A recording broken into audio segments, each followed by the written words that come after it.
Hello everyone, कैसे हैं आप सब। एक बार पुनः सीयू कोचिंग क्लासेस पर स्वागत है। बच्चों, पोएट्री सेक्शन से एक पैसेज आता है जो कि 3 नंबर में आता है।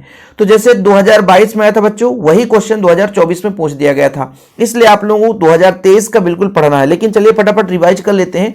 पहले यहाँ पर आप लोग पैसेज यदि मान लीजिए पढ़ लिए तो ठीक है, लेकिन हम तो यही कोशिश करते हैं कि आंसर से शुरू करो। Which day described in the above extract. अब पहला लाइन पढ़ो। Drive from my parents home the coaching last Friday. तो फ्राइडे हो जाएगा बच्चों, इसका आंसर क्या हो जाएगा, फ्राइडे। खत्म, ठीक है। Who was sitting beside the speaker of the poem. Who was, तो my mother at 60, my mother की बात हो रही बच्चों, तो हु वाज कौन बैठा था, तो मदर। खत्म कहानी। मदर बिसाइड मी, देखो आई सा माई मदर बिसाइड मी, देखो बच्चों मदर हो जाएगा।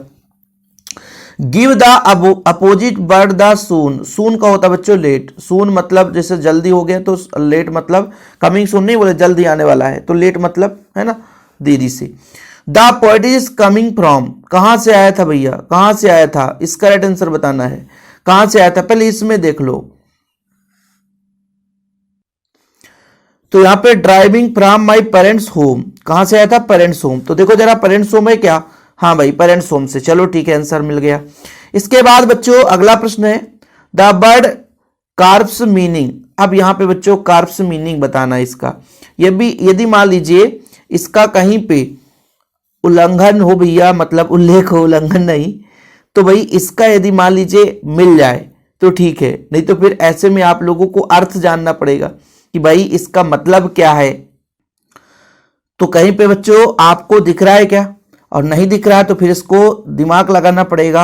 ये कार्प्स मतलब होता है बच्चों शव या लाश, है ना, किसी व्यक्ति विशेष का शव या लाश। यहाँ पे है नहीं, तो यदि नहीं है तो फिर भाई अपने भाषा में लिखना पड़ेगा।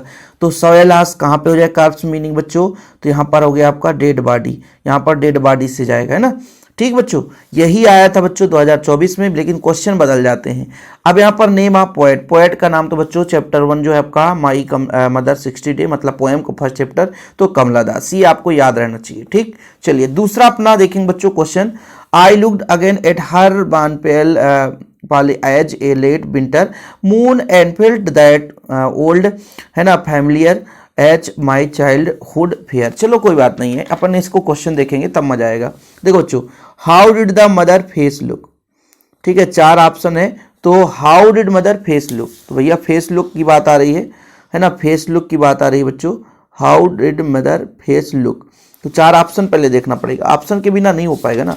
ऑप्शन में क्या देगा बच्चों, एज लेट विंटर सून, फुल सून, हाफ सून। तो एज लेट विंटर सून कहीं पे देखो, एज लेट विंटर सून, तो ये आपका ये वाला आंसर हो जाएगा, ये वाला यानी फर्स्ट वाला हो जाएगा। ठीक है, ये फर्स्ट वाला हो गया। ठीक है बच्चों, अब what did the poet say and, poet say and कहाँ पे, ये said and see you soon, कहीं पे है सी यू सून, ये देखो मिल गया ना।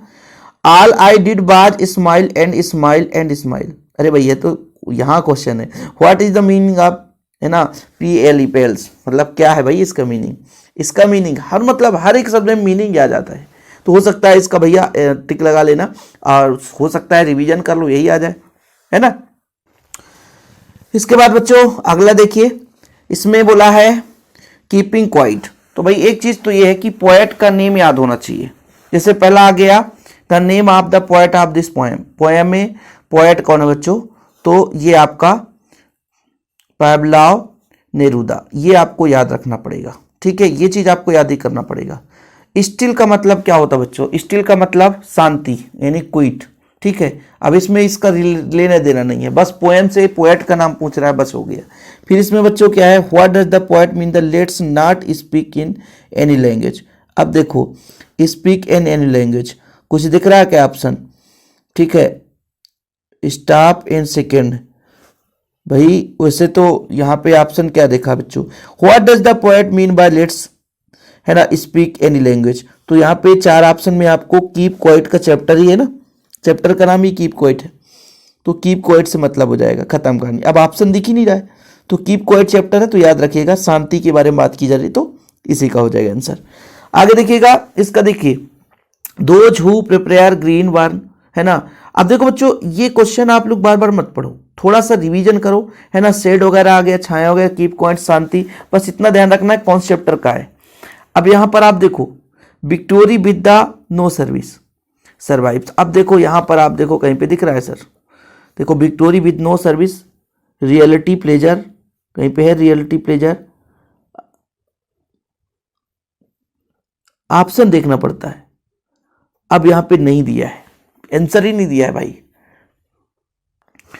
तो इसलिए जब आंसर ना दिया रहे तो उसका अर्थ फिर देखना पड़ेगा, है ना। व्हाट डज द पोएट, मतलब कभी क्या हिंट देना चाहता है, सिंग विक्टोरी विद द है सर्विवर्स, है ना, मतलब बिना बचे विजय। भैया यहाँ पे क्या हो जाएगा, यहाँ पे हो जाएगा विडंबना, ठीक है, आयरनी, ये हो जाएगा बच्चों सी नंबर। अब ऐसे क्वेश्चन में आप लोग फंस जाओगे, ऐसे क्वेश्चन में आप लोग फंस जाओगे बच्चों, है ना। फिर दूसरा प्रश्न भी पूछ रहा है, the tone of the poet in the struct it, मतलब जो ये कहानी भैया इसके बारे में बोला कि इसका व्यंग्यात्मक है, तो इसके व्यवहार के बारे में बोला गया है कि कवि जो कहना चाहता है क्या है, तो क्या हमको पता थोड़ी रहेगा, ऐसे में बच्चे फंस जाएंगे, है ना। तो इसलिए कहता हूं भाई टिक लगाते चलो, थोड़ा सा रिवाइज करते चलो, हो सकता है क्वेश्चन आ जाए। हाँ भाई क्वेश्चन चेंज करके देगा, ये चीज तो है, क्वेश्चन चेंज करके देगा, पर यहां पर आप थोड़ा सा देख लो, है ना। चलिए अगला देखिए, अब यहां पर बच्चों इसका मीनिंग पूछ दिया, है ना, यहां पर बच्चों मीनिंग पूछ दिया, जो यहां पे क्वेश्चन पूछा था, यहां पर मीनिंग इसका क्या होगा, तो इसका हो जाएगा नो लाइफ। अब यहां पर देखो इसका question, the poet refer love lines is हुम। अब देखो भाई लव लाइन्स इज हुम, मतलब यहां पर देखो लव लाइन्स दिया है, तो भाई ब्यूटी के ही बारे में बताया है, तो ब्यूटी ही होगा बच्चों, है ना। फिर इसके बाद what is the Joy for ever, तो जॉय फॉर एवर इसका ब्यूटी, ये थिंग्स ऑफ ब्यूटी, ये बच्चों things of beauty Joy for ever, तो इसका तो ये सरल दिया है ना।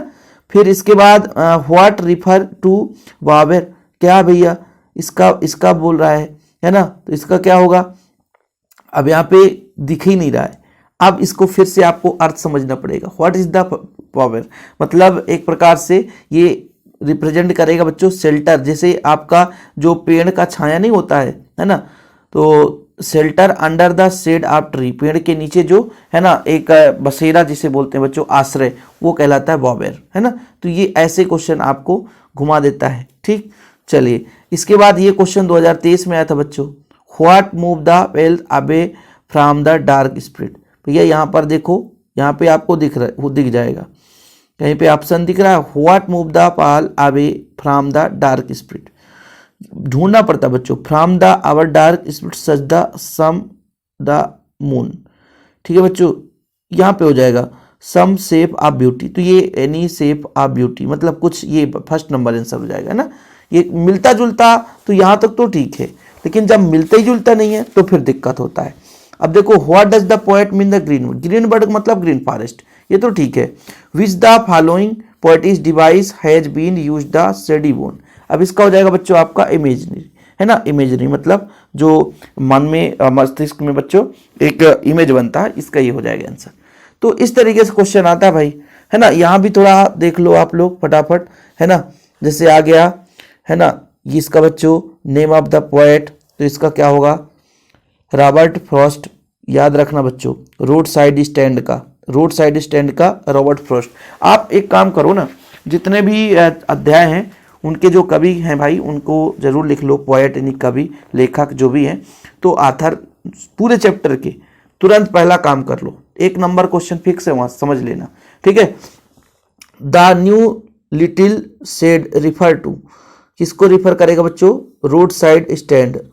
देखो the new little shed refer, the new little shed refer, ठीक है बच्चों। यहाँ पे हो गया आपका the new little shed refer, तो ये किस चैप्टर का है, रोड साइड स्टैंड का, तो ये हो जाएगा meaning the bird of faith, faith टिकली, वो ये क्या है भैया,